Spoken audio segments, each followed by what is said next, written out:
வணக்கம் நண்பர்களே! இன்னைக்கு சின்ன மருமகள் சீரியல்ல என்ன நடக்க போகுது அப்படிங்கிற ப்ரிடிக்ட் பண்ணலாம். வாங்க நம்ம சேனலுக்குள்ள போகலாம். நம்ம அழகர், மீனாட்சி 2 பேருக்குமே அழகருக்கு அழகர் வேஷமும், மீனாட்சிக்கு மீனாட்சி வேஷமும் போட்டுக்கிட்டு எல்லாரும் குலதெய்வம் கோயிலுக்கு வந்தாச்சுங்க. அங்க தான் நம்ம சேதுவும், நம்ம தமிழ்ச்செல்வியும் ஒண்ணோட ஒண்ணு மீட் பண்றாங்க.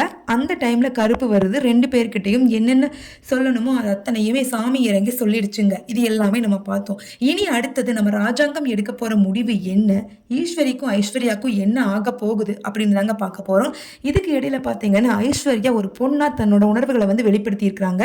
அதாவது அழகர்கிட்ட அவ்வளோ அழகா கைண்டா பேசுறாங்க.